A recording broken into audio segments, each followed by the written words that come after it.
Butik di pa ako manalo. Uy, pre! Ha? Ano yung nabalitaan ko may nagkakalat naman may utang ako, ha? Ha? Wala naman akong sinabing pinagkakalat ko yung utang. Meron, Brad, eh. Pre! Boss, Sabi mo, meron utang ko na. Narinig ko sa labas, eh. wala akong sinasabi. Yung mga ano sa labas, yung mga martes, sabi, Hmm. si Ilan may utang, pinagkakalat ni J. Wag ganun, pre. Boss, hindi boss Alan. Diba?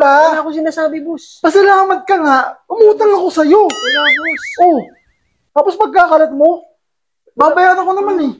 Ha? Ha? Ganun ba? Wala naman ako sinabing ganun, boss Alan eh. Meron ka sinasabi. Wala, boss. Ay, mga pare, ano nangyayari dito? Ito yung nakakapakinig ng laman, eh.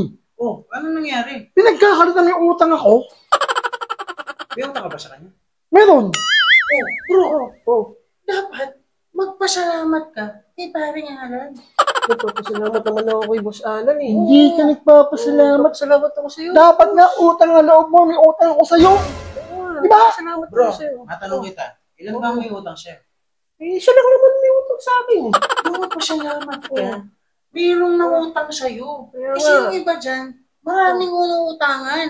Pero siya, isa lang. Pag ako napigan sa'yo, gusto ko na ng baba ko. Boss, huwag naman.